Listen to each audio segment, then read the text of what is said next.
my name's Drew. I'm a full-time motion designer at Amazon right now. I also do freelance on the side. I primarily work in Cinema 4D and Octane and Redshift, so a couple of different GPU renders. And I kind of specialize in product imagery, but I really enjoy the whole spectrum of motion graphics. So today, actually first is, how many of you guys use Cinema 4D and Octane? Anybody? Okay, so not a ton. Shoot.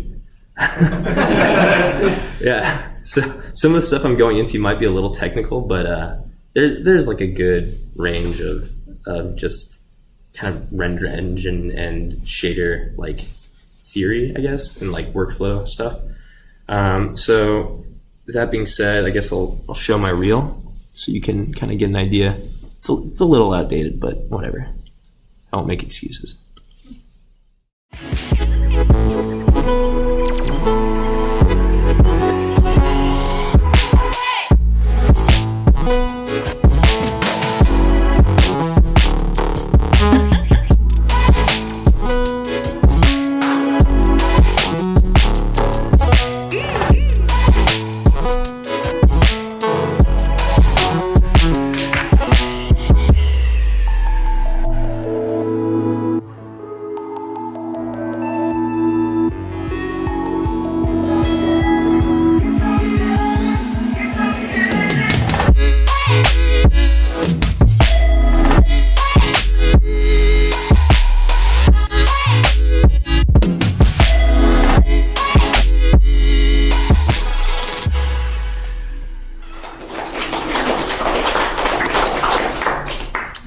Thank you. So yeah, you can see a lot of like abstract MoGraph style stuff in there. I really like shading and texturing and lighting when it comes to like kind of my favorite things in motion graphics, and so I maybe you could tell, I don't know, but from my reel, I think that I try to focus on a lot of those aspects in the pieces that I chose. I like to show as much detail as possible in some of these like simple designs. So I kind of want to talk about, kind of how I get some of these results. So here's a quick little scene I set up. Not so concerned with this scene in particular, but I kind of want to talk about some just like settings that I used to watch a bunch of tutorials, and when I got into Octane a couple years ago, I tried to like find all the information, like what's the right way to do this stuff, but there's nobody really talks about it. I just kind of like mess around for the past couple of years and ended up finding a lot of stuff that worked really well for me. And I've passed that knowledge on. I've kind of compared notes with some of the people I do freelance projects with, and everybody kind of came to the same conclusions. So I kind of want to share some of those useful tips. First off, I'm going into the Octane render settings.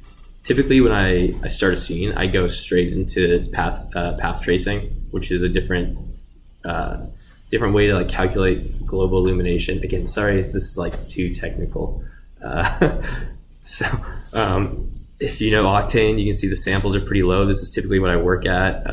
There's no reason to start at like the base, diffuse, and specular depths, which are like 16. They don't do anything. Like they're not gonna. If you think about the way that these work, diffuse depth and specular depth is basically how many times can this light bounce around, right? The diffuse would be how many times does this light bounce around on these hard surfaces. Specular would be how many times does this light bounce around on reflective or translucent, transparent surfaces. Something like the GI clamp, I usually keep it at 10. Not sure if this is too technical. Adaptive sampling, I don't know if any of you guys have dabbled with that. It's super good. Sometimes I can get scenes up to 100,000 samples, not 512, 100,000, and have them finish in like 2 minutes, depending on if you tweak these settings really nicely. You get some really good results. It's kind of a finicky thing, but maybe that's for another talk. And then going into the camera, here in 308, they did something really great. I don't know if y'all are familiar. Typically, when you would start Octane and make a camera tag, you'd get this crazy LUT on your on your work, they would come out looking like this. It's all orange and yellow, and it's just ugly. You want it to be like white balanced, and there was a workaround which people found pretty quickly. You could actually, if you're familiar with like linear workflows, you could set it to linear, switch your gamma to 2-2, because this is, everybody knows that, right? And yeah, then you get like proper white balance and a good workflow.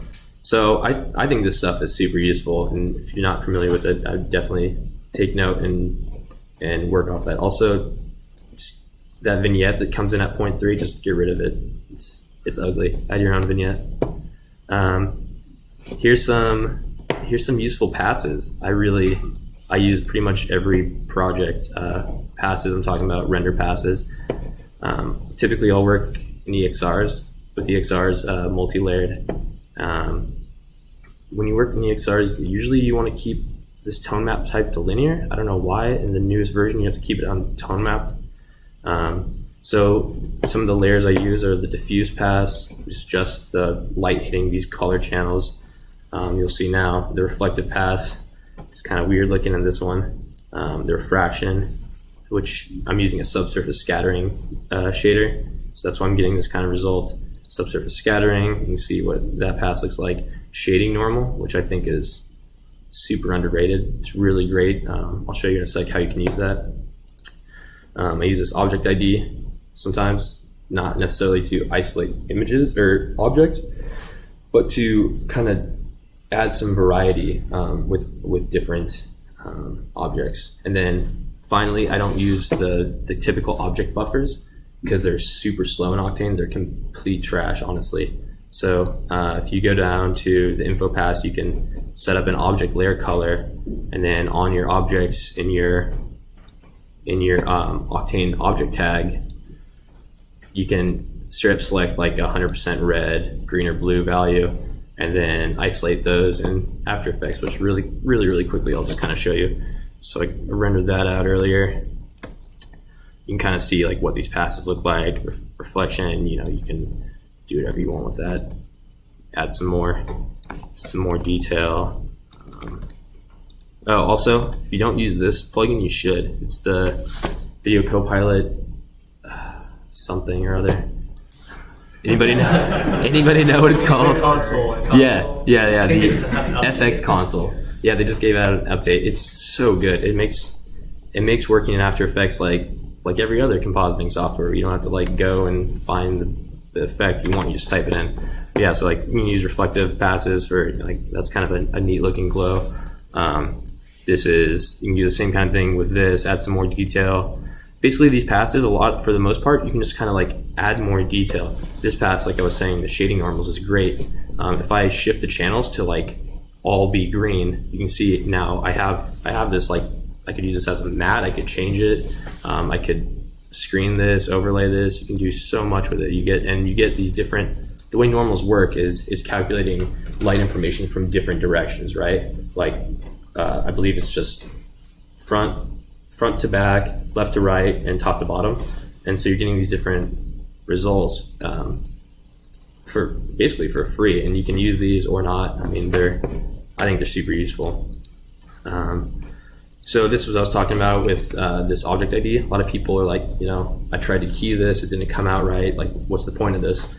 I really like it because I can do something like this where I make this black and white, and then I want to add some variety, and so I set that as like a track matte, and I can now like kind of get, let me make it a little bit more obvious.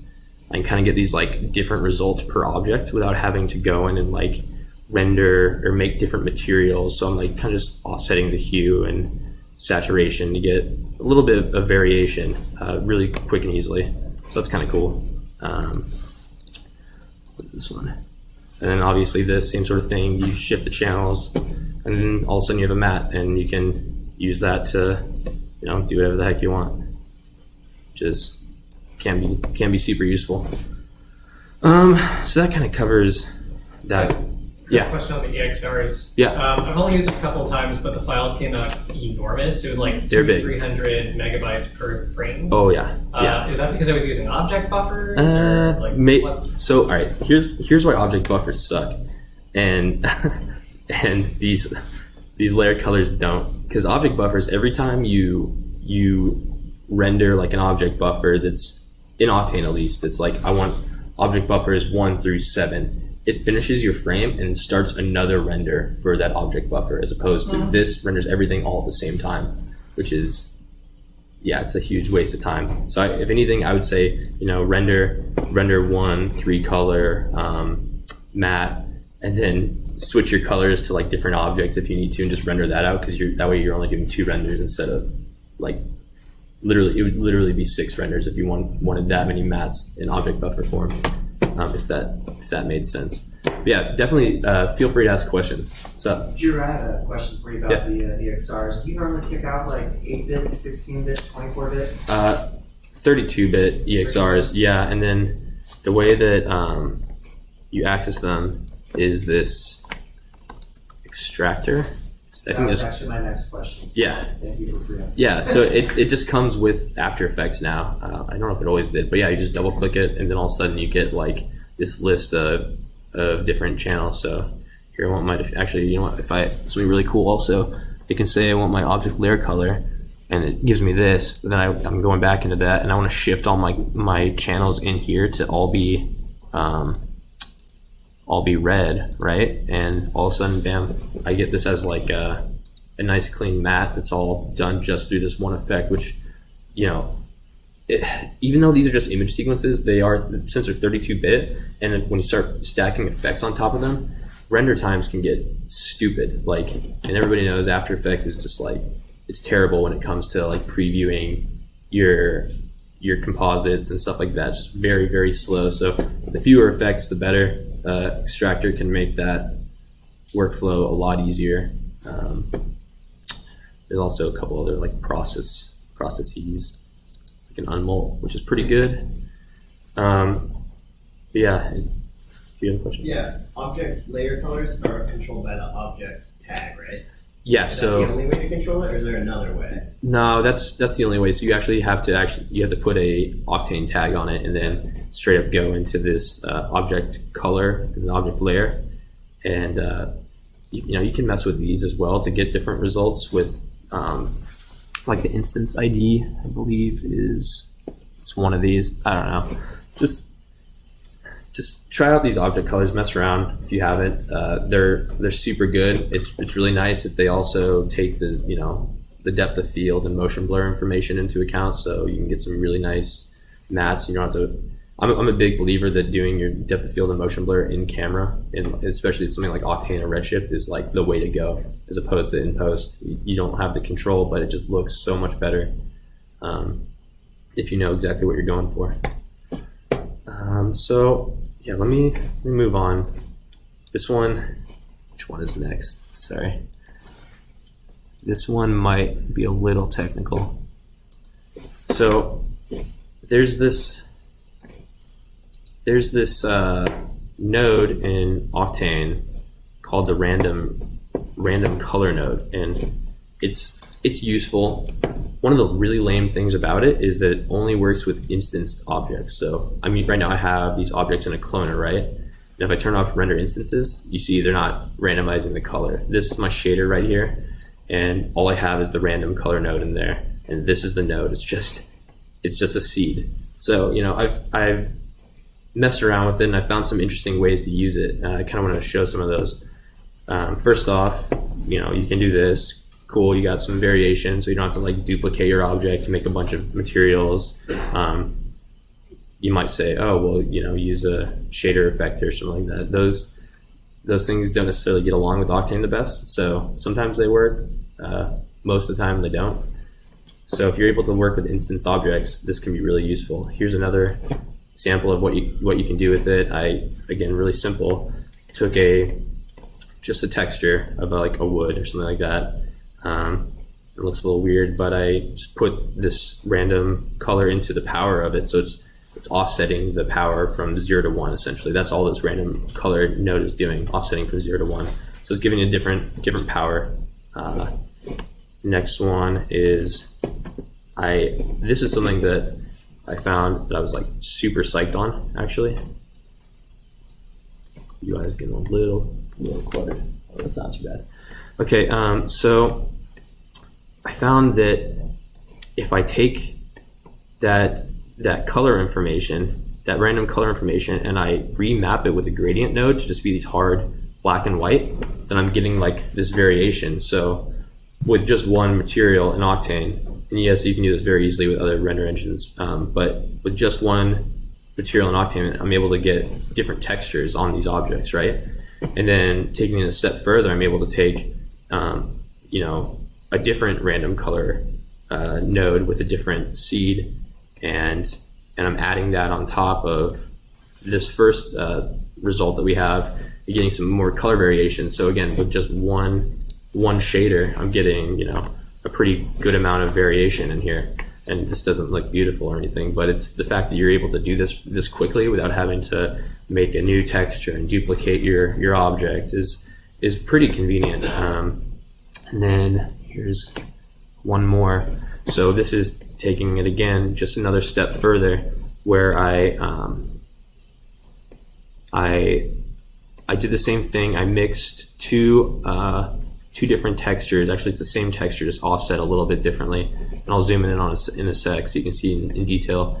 And then I'm multiplying that with another one just to get some more variation. And what that's doing, I'll plug it into the diffuse so you can see. Actually, real quick, I'll show you this. It's probably not going to work because Octane problems. There's this button you can use, which pretty much every modern render engine has. Octane just got it recently. It is called Solo Node. You solo it, and it's not working, of course.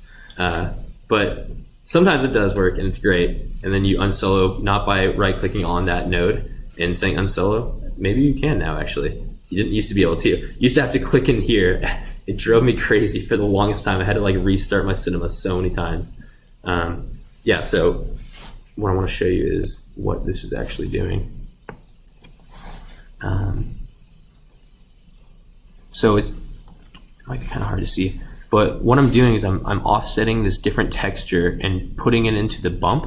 So I'm getting these varied bumps and these varied roughnesses and varied position of the texture. And there's only two variations of, actually I guess there's technically four variations of all these, but just doing that gives you a much more random result than if you just had like one shader. And then I'm doing the same thing with the color channel, right? Or the specular rather, since this is a reflective material.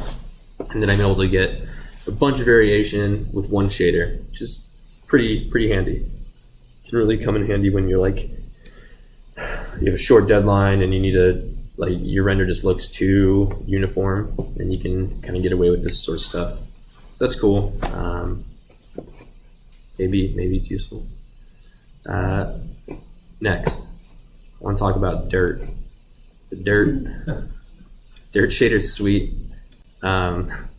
What it is basically is just an occlusion pass. If you all are familiar with that, it's just ambient occlusion, just kind of in like a real-time way. So the base dirt shader comes in looking, if you see this far left one, let me zoom in a little bit.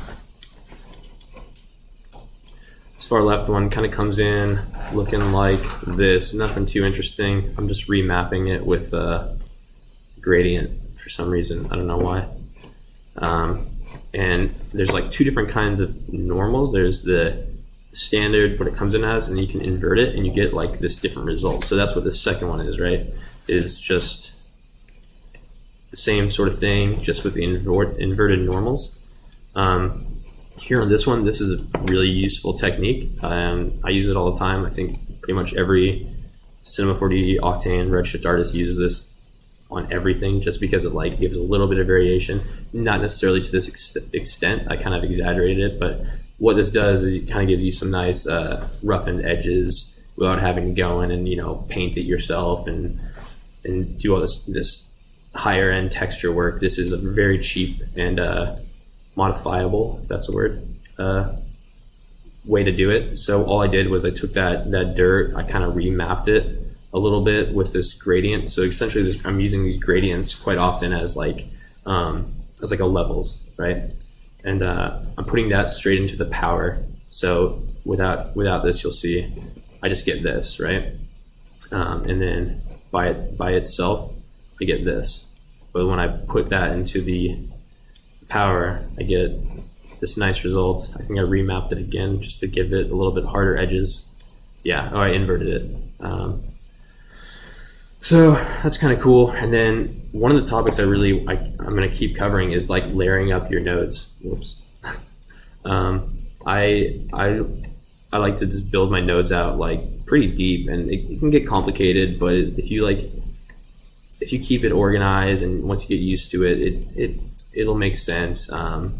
Just try messing around. Like all this is two different versions of that same dirt, but then I think I multiplied them.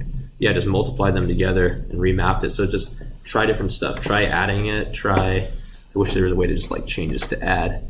I wonder what happens if I subtract these from one another instead of multiplying them.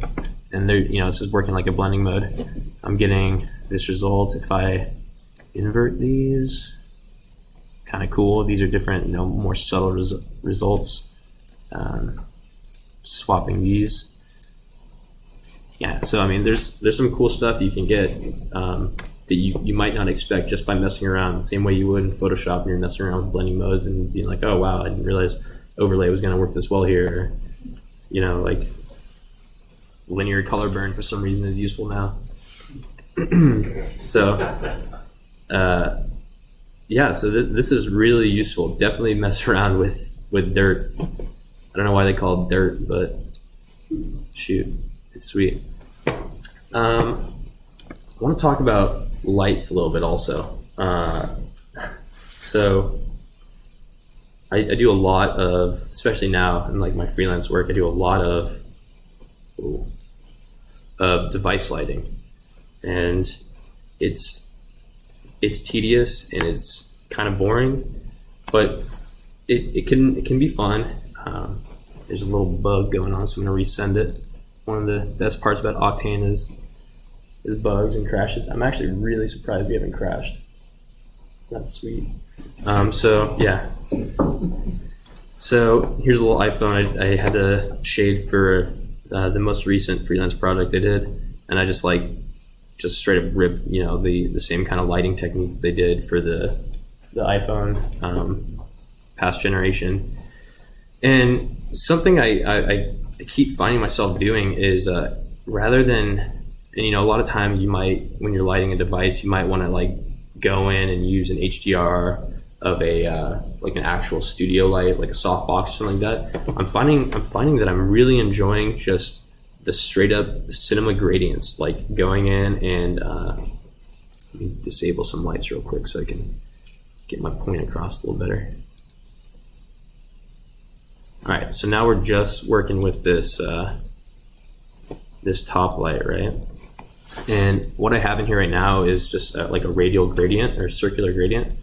You can see if I'm shifting these, I'm able to control the shape of my light really, really nicely. So right now, I'll just reverse this again.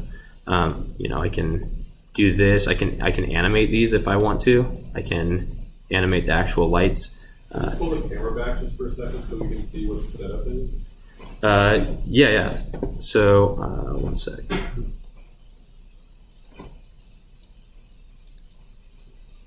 Let me turn these on. Yeah. So this is what my lighting setup looks like right now. Big black box around all this because these are just flags. Like I tend to do that a lot. I wanted to make a point. Octane doesn't use light linking. Which, if you're familiar with just regular Cinema 4D and not Octane, in Cinema 4D lighting, if you're like, hey, I want this light to hit this object and no other objects, Octane doesn't do that. It's a unbiased render engine, which essentially means that you put light in the scene, that light's going to be seen by everything, and it's going to calculate the light how it is. So which is kind of cool because that's how the real world works, right? So in the real world, if you're lighting a phone, I'm sure most of you have probably seen this. Like you got the grip on set with a little piece of foam core, like held together with a popsicle stick, and other dudes like holding his hat in front of one light, and then there's like screens and flags everywhere, and just get like this one little reflection and like this one little gradient on it, which is awesome. And you kind of use that same mentality. So like for this rig in particular, I'm not using like a big studio setup. I'm closing, and the piece that I use this on, I wonder if I can pull it up. No, I can't actually, never mind. The piece I use this on, we have like a big set behind the phone, and it's all colorful and it has its own lighting setup, and I don't want that lighting to influence the phone whatsoever, because the spot is about what's going on the phone. It's like a UI spot, just to show off the UI of like this app. And so I want the phone to look consistent. I want to be able to animate it. I want it to not, behave strange to these rogue lights. So yeah, I just straight up put flags all around it. And the reason I'm not using like a box is because I want to actually, at times be able to animate this flag up here and animate, another flag elsewhere. Yeah, so really the lighting setup is pretty simple. It's 2 lights on top, left side, right side, and bottom. And Can you talk about like a flag? You're talking about just like a plane basically that's blocking the light. yeah, I'm just using a black plane. I think it might be purple right now. And then I put another gradient in the alpha channel just to like kind of give it some feather. And so yeah, you can see it's really simple lighting setup, but I was trying to break down and a lot of times I'll actually do this. I'll look at like, oh wow, this new iPhone lighting is awesome. How is this done? And I'll just try to build it. Or the Google Home stuff is like super beautiful. How is that done? Those Octane lights. What kind of lights are those? So that's another thing about Octane. There's one kind of light. It's an area light. So it's just a straight up area light. You don't have like spotlights or anything, right? No, but that's you can kind of mimic spotlights just by making like a spotlight making your area light really small, maybe giving it a little bit of like a feather in the gradient, kind of like this same sort of thing, but then just making the light super small, because like it is in the real world, a smaller light is going to give you like a harder shadow. And yeah, so Octane's super limited when it comes to this kind of stuff. I've been messing around with Redshift a lot lately, and this is why I'm just knocking on Octane constantly right now. Redshift it's the future. You can light link. It's really fast. Like at work, we have probably one of the stupidest Octane render farms. These are all GPU nodes. So these are all 4 1080 Ti's, and I can hook up to as many of them as I want. It's great. It's a lot of power, but I could get like almost the same performance with just one computer using Redshift. It's actually dumb. But yeah, it's kind of like the render engine race right now in our industry, and we'll see who comes out ahead. It's probably going to be Arnold. So pretty much all the powers, we just look at some of the powers on your lights, they're all like 1 and 2. Yeah, so they vary. I would definitely say use the surface brightness tool. And actually, this brings me to a really interesting point. I'm going to make a new scene, because why wouldn't you use like a black body emission texture instead of using the light? So there's a couple points that I wanted to touch on with that. I used to do that a lot because the Octane lights, they just kind of sucked, and they've gotten a lot better actually, because if I can find it, lights. So yeah, when I go to lights, these are my options: targeted area light, daylight, and IES light, which is just like, they're all basically an area light except for the daylight. So let's say I'd made this area light. Just gonna render it real quick. First thing I do is I'm like, screw this black body. I switch it to texture. I don't mess with it, and keep surface brightness on. Usually turn this to like 5. I don't know why. Oh, and then I turn off visibility and sometimes shadow visibility. But yeah, let's turn it off for now. So let me make this shader real quick. I'm just gonna make a glossy shader, like kind of like a chrome or something. And then maybe I'm gonna add an HDRI real quick. A lot of times when I'm lighting stuff, I'll use HDRIs. Pretty much mostly this one, which I took at a. It was like some business by my work was opening up, and I just like, whoa, all right, chill. And I just like capture this HDRI, and I use it all the time. It's super. Jeez Louise. All right, but it's great. Yeah, it has a lot of interesting reflections. So I'm gonna turn this down a little bit so you can kind of see what I'm talking about. So I got this area light. It's casting, neat. Let's say for whatever reason, let me check something. Let's say for whatever reason I wanted to have another area light behind it to like add a nice thin, tall reflection like this. But this one is, where's my first one?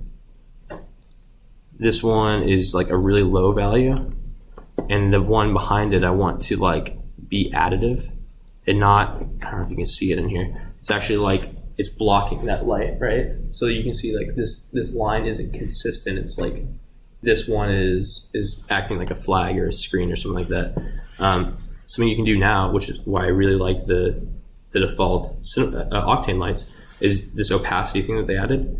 I make sure I have the right one selected. Just grab that, turn it down, and now I get this nice additive, but I'm not losing the light or the reflection at all. Also, now you have the ability to impact the diffuse and the specularity differently. So I can say I only want it to be a specular light, and you can see it's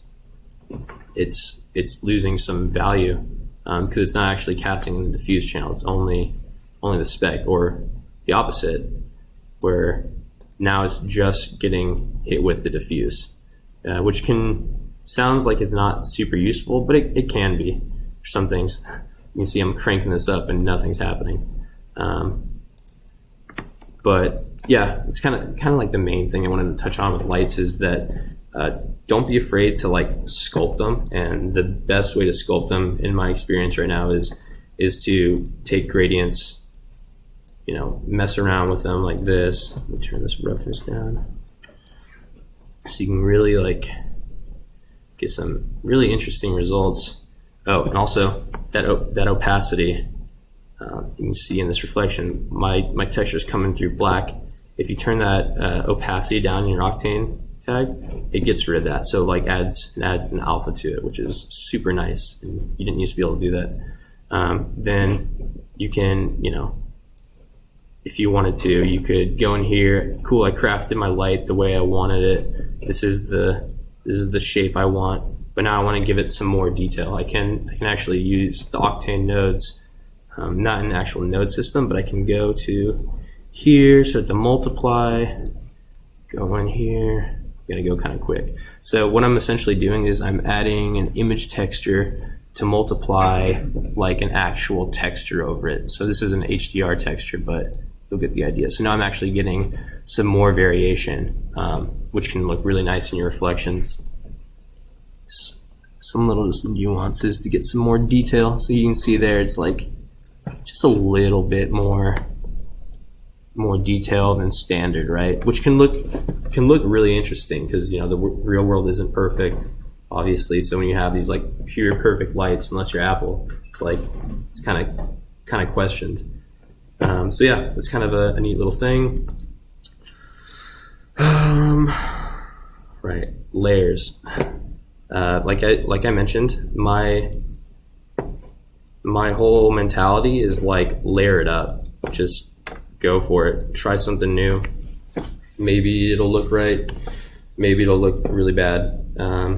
So here's a little thing I just messed with before I came. I was like, all right, I've never used in the newest version of Octane. They added an Uber shader, which is essentially the ability to have one shader with a bunch of inputs into it, with a bunch of other shaders added to it. Before you have to use these things called mixed materials, which you would make one shader, mix it, and if you wanted to add another layer to it, you have to mix it again. You end up with like 5 materials to do just this, and it's slow. And if you like copied it to a new file, sometimes the other materials wouldn't come over. It was a headache. But this is, you know, I had never even used this until today, and it was just that intuitive that I'm able to like create this cool little like bronze thing. I didn't make the model. I just downloaded some skin. I didn't really have like a goal, but when I was making this, I didn't really have a goal. I just kind of like goofed off. So I think it might be fun to like try to do that same kind of thing real quick and just show you like what that process is like and how the way I think about adding layers up to get like an interesting result like this. And you know, this doesn't look necessarily photoreal or anything like that, but it has a cool look to it. You can see I added like a dust layer to just the top part. In these crevices, there's some like rust or grime, and there's randomly just like pieces of jade sticking out. I don't know why, but yeah. So I'm gonna try to make something like that again. So first, I think, yeah, it's the blend material, not an Uber shader. It's a blend material. Oh, another cool thing, if you haven't experienced this in Octane, is you can actually, I believe it's control click, and it'll pull up, if you do it in your viewport, it'll pull up the material that you control clicked. So right now I'm just control clicking between the background and this dude, and you can see I can actually just drop it into the viewport as well, onto this object, this other shader. Let's see if it comes up. It did, and if I control click that, it doesn't come up, but it should. There it is. And then on that note, real quick, there's also a really nice way to get depth of field in Octane through the camera tag. Like I was saying, I really enjoy the depth of field in Octane as opposed to in post.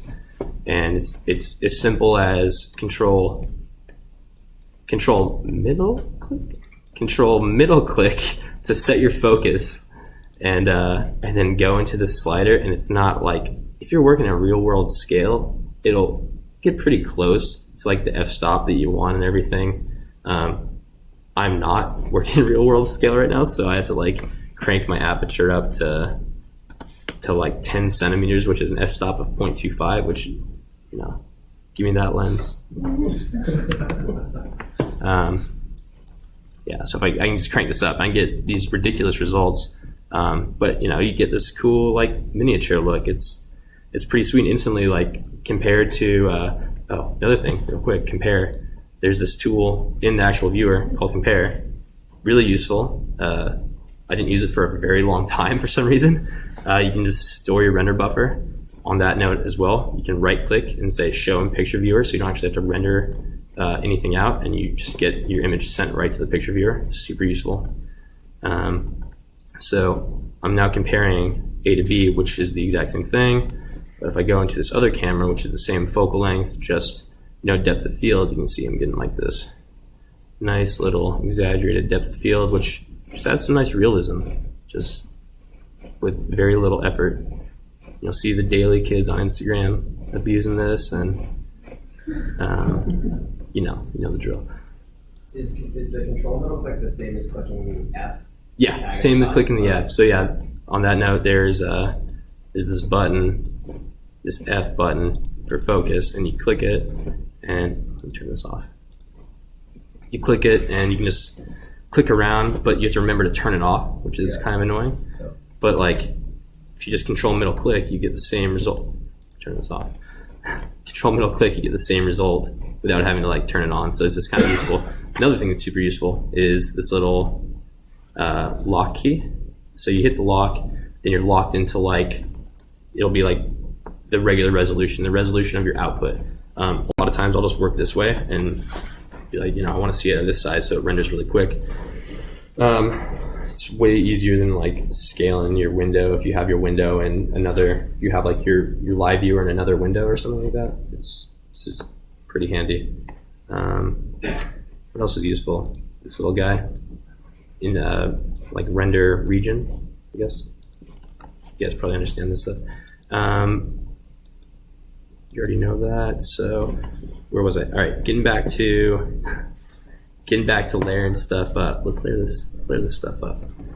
All right, so I kind of want to make something similar texture-wise. I'm thinking we start off. So I'm in this new tool, the blend shader, and we're just gonna we'll do 4 materials, and I'm just gonna straight up add these materials right away. You have to go in and add the material. It's kind of weird. I wish that there was a way to like solo it better. Maybe there is, and I'm just not familiar with it. So essentially what I just did is I made these 4 materials that all live in one shader. And inside of there, I'm able to mix between them with these amounts, right? So really quick and dirty, just to show you, let me pull up an image, put it into the amount, and I'll use just some grayscale image that I have on hand. And I'm going to change the diffuse so you can see the difference. And now I'm already getting just like some variation. Neat. This new system, this new blend shader system also comes with a new shader, 2 new shaders, the tune and the metallic. I'm gonna mess around with the metallic because I did that earlier today, and it's pretty cool. It's a lot like kind of like V-Ray, kind of like standard render. You can change it between these different modes. You can also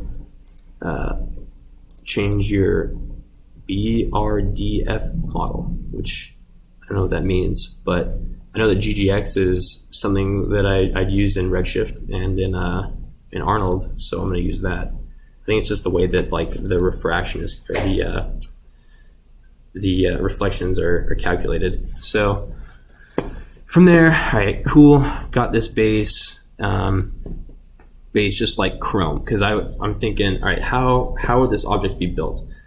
It's just got out of the mold, brand new chrome with like a little bit of roughness to it, right?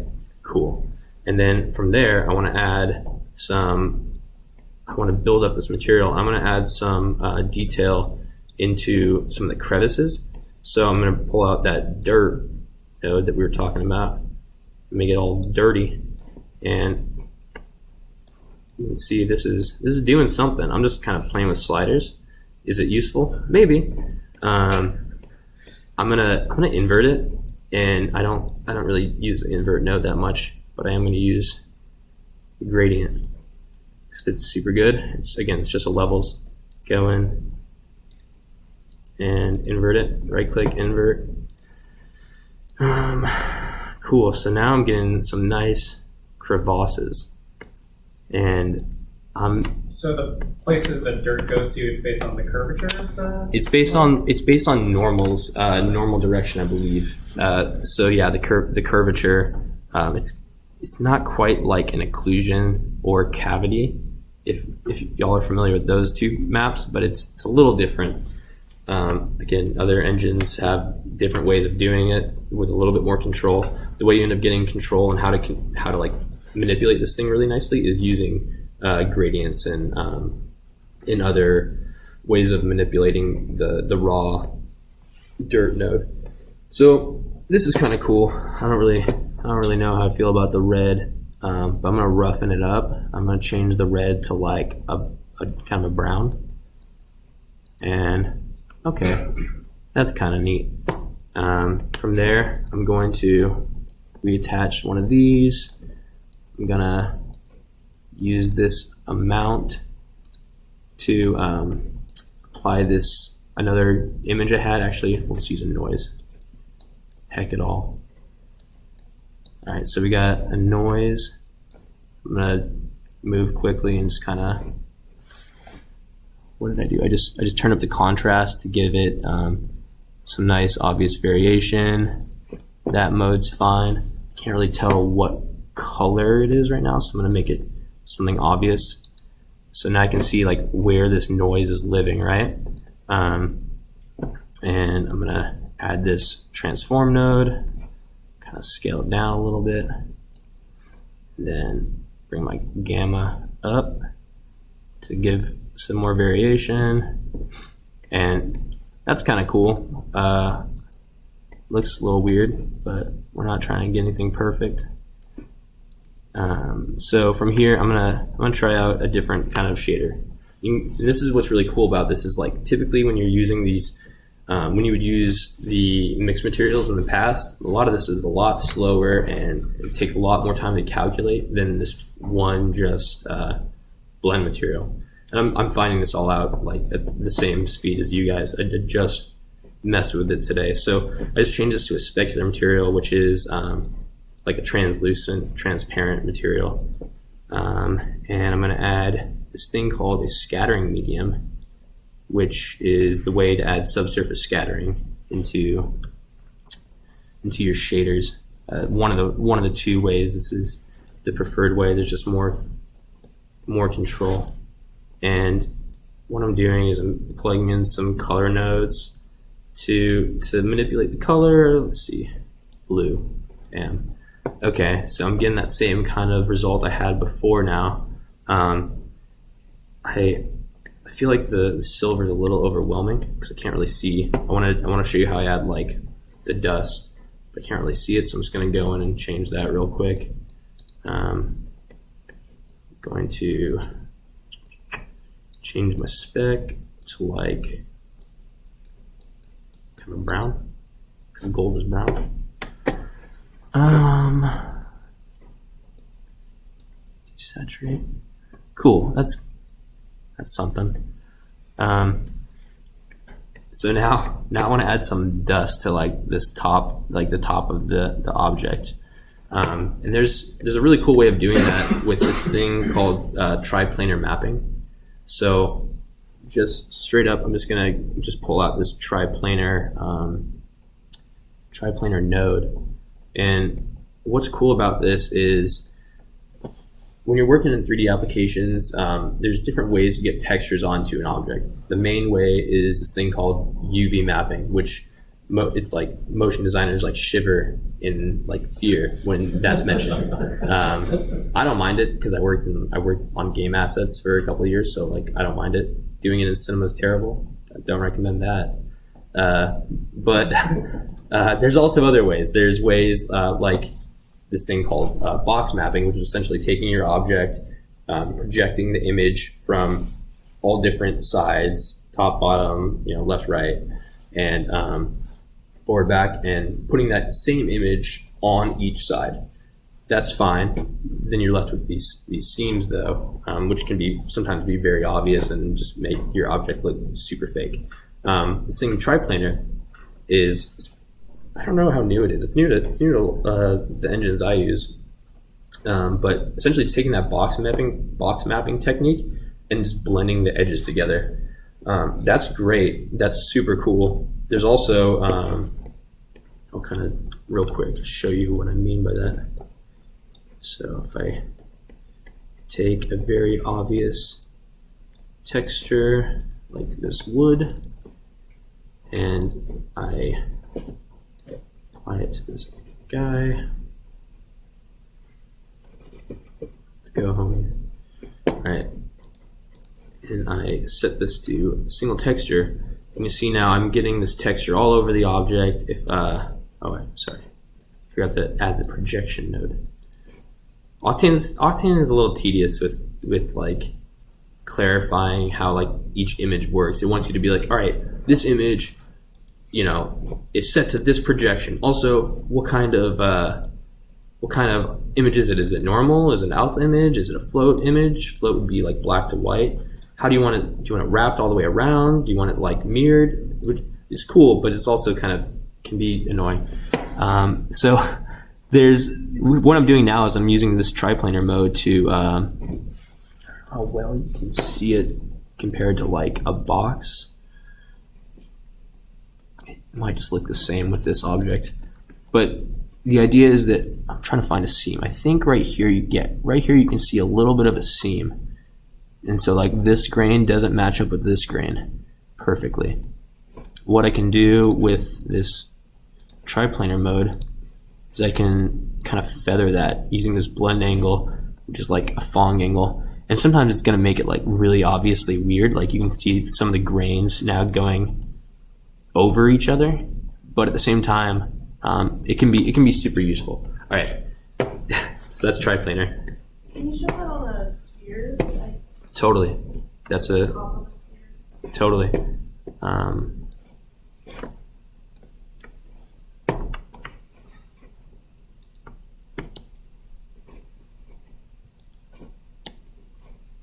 Come on, homie.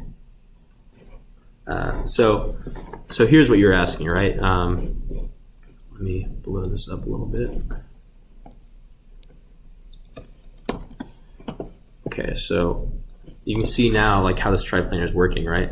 And by default, this is what the like the box mode looks like. We're getting these weird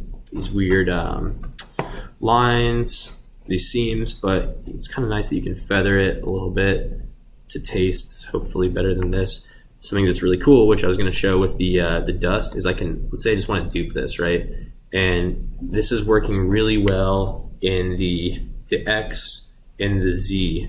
So I'm going to just put this node. Right now I have it set to use one texture in every coordinate, but I'm going to switch it so it only does it in the X and the Z. And then I'm going to put another texture in Y. And if I think I can, hopefully I didn't screw up those coordinates. Yeah, so I just duped it, put it in Y, and now I have it kind of running the same direction, which helps me like fake it a little bit better. I don't know, but it's really cool that I can customize that. So something that I wanted to show was how I can like go and add some like dust to this thing, right? So again, control click,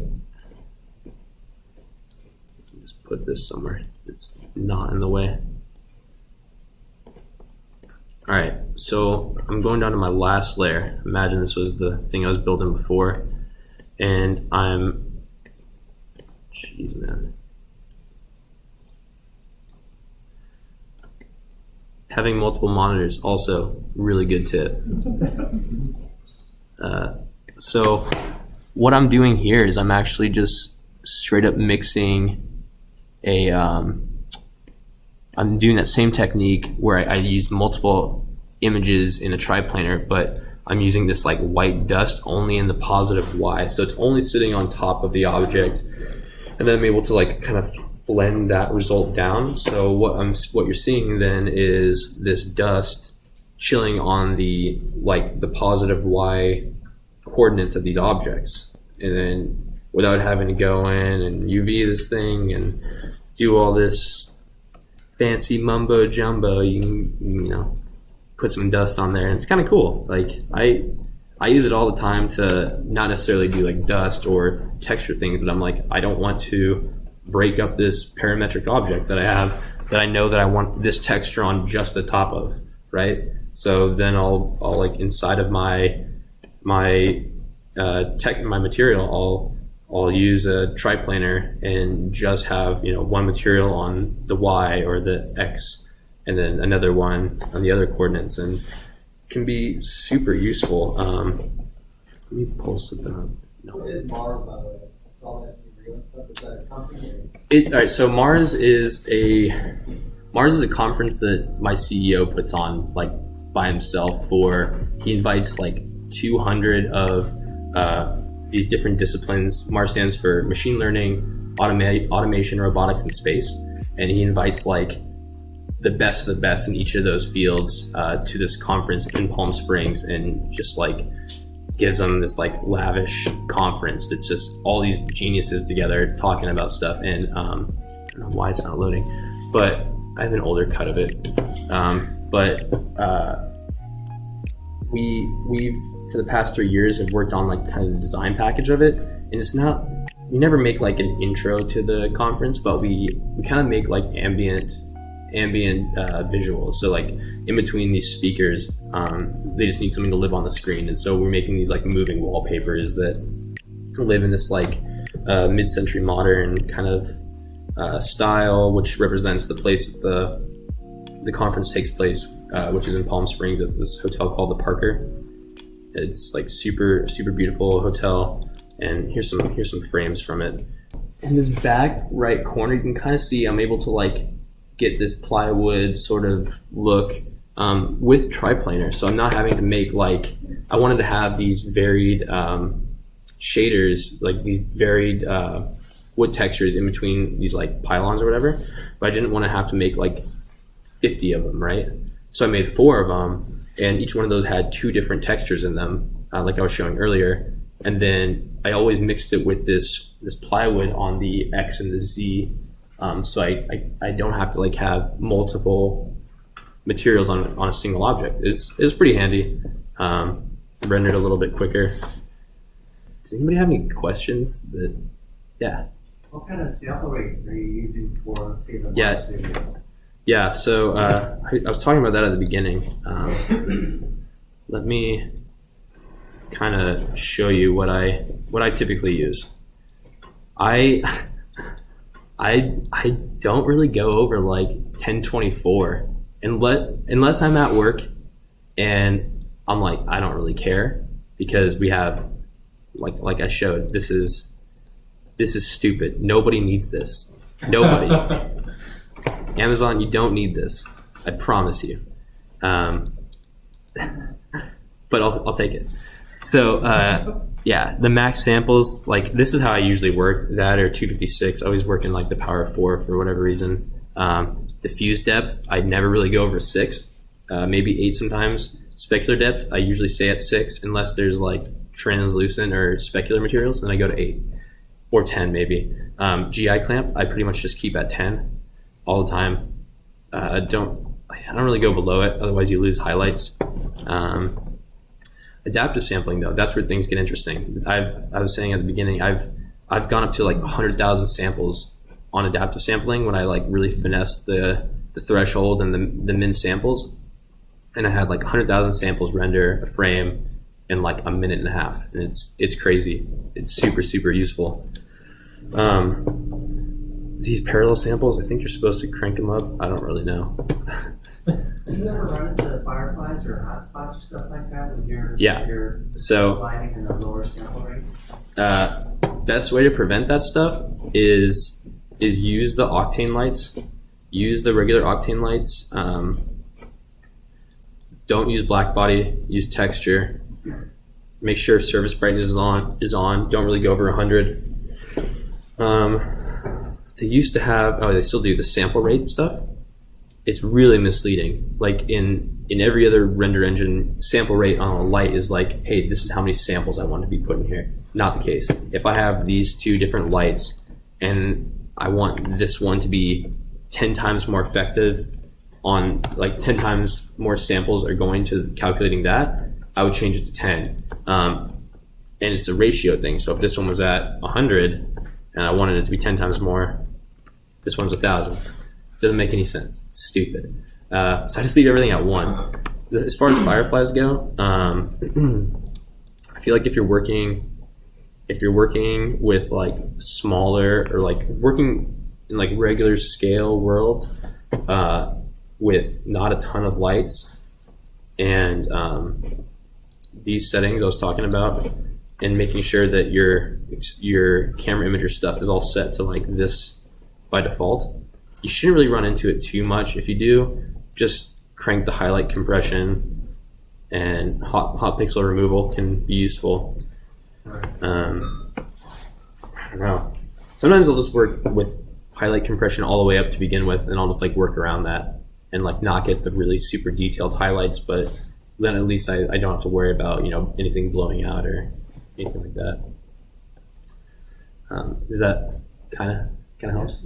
Yeah. I was going to ask, what's your typical lighting setup? Yeah. So I use a lot of HDRIs, and I collect the crap out of them. I used this one, which I took more than anything. Let's see if I can Photoshop it. Maybe. yeah, I use it so much.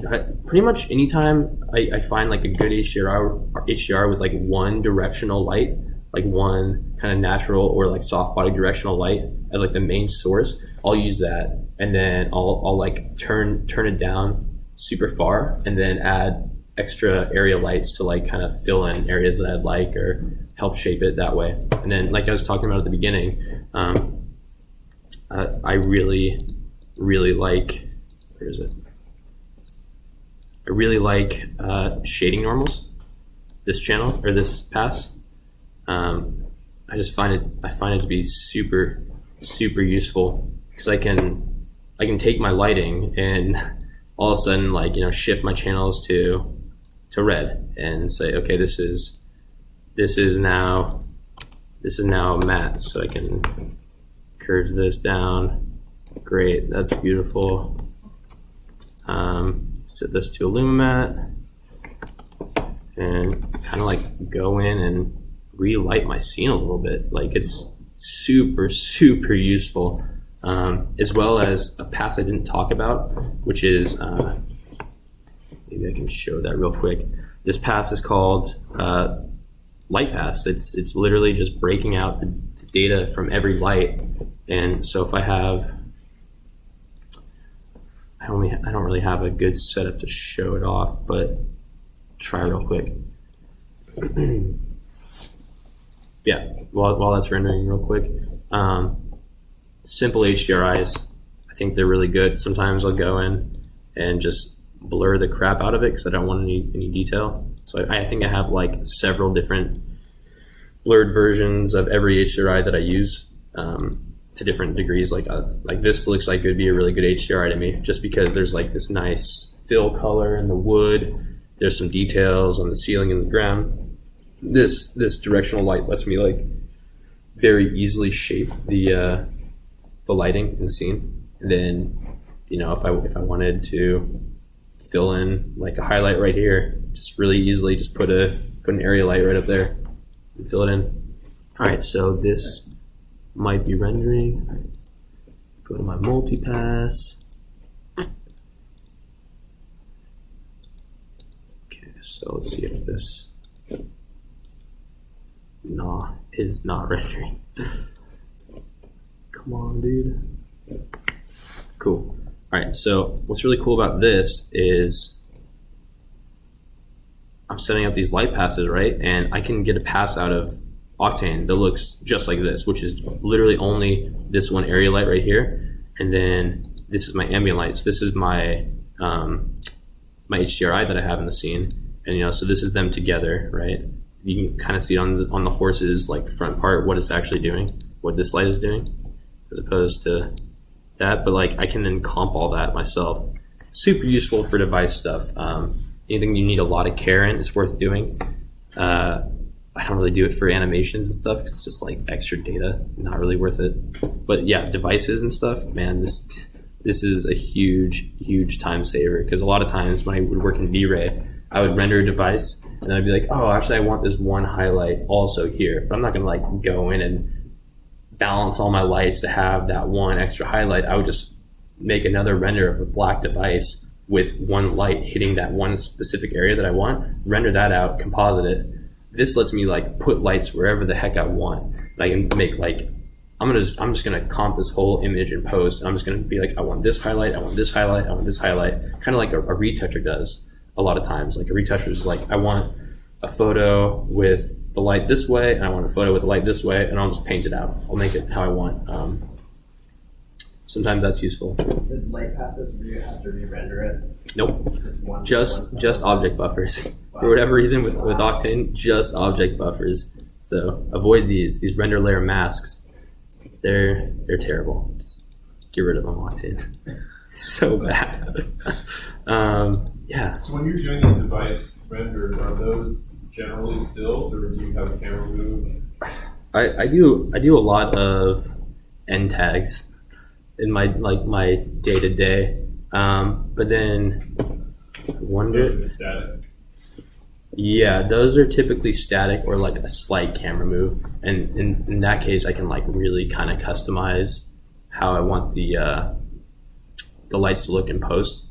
With something like, that's in motion, it's a little bit more challenging. I still will, kind of like I showed in that iPhone example, I'll still like have these flags everywhere blocking stuff off, and then these other lights that are like super close to the device, kind of like instead of there being this big studio light like you'd see in like these light kits, you can download these HDRI like studios, right? And those are great for some stills, but for animation stuff, this way is super nice to get these like nice, clean, consistent lines, and you can kind of like customize how the animations of these lines look. It's weird when you're working at this small scale. Like if you were working with a car model, you would still light the car the way you would in a studio, right? You would still light it with this like huge soft box above it and big, like long reflector or like another soft box like hitting this one part of the car. But with phones and like other small devices, I was on a couple shoots actually where they were doing this stuff practically, and I'd watch like the grips and the lighting guy like straight up grab a piece of foam core and like, or a tape measure and like random piece of paper and like feather it and or like feather it by like putting a light like right up against it at an angle, and all these little things that like oh yeah, I see why they're doing this, but you get so much more control if you just like did this in 3D obviously and like kept the lights really close instead of having to put them 10 feet out because the camera is going to see it otherwise, right? Like I don't have to worry about the camera seeing these things because it's a CG. I turn these lights off, the camera's never going to see them. I kind of just went off on a tangent, but it's weird. Like I've been doing a lot of lighting lately because even when I freelance, like all the freelance I'm doing right now is like Chinese phone spots, and there's a lot of Chinese cell phones out there. I'll tell you what. If you're ever bored, try to count them. But they're cool, they're fun. But like, I'm learning a ton about how these devices can like look nice, and depending on how like the shape of the device and the materials they're made out of. I think bottom line, from even like diving into some of like the super cool like Somai pieces, like I got a chance to like look through some of those scene files. Everybody's doing their lighting with these like gradients, then being able to really customize these gradients, and then as well finding a super clean HDRI. I wonder if I have. Oh, I totally Real quick on the HDRI, is that something you took with like a DSLR? No, it's one of those thetas, the Ryko thetas. Yeah. So sweet. Well, yeah. Thank you very much for having me. This is very stressful.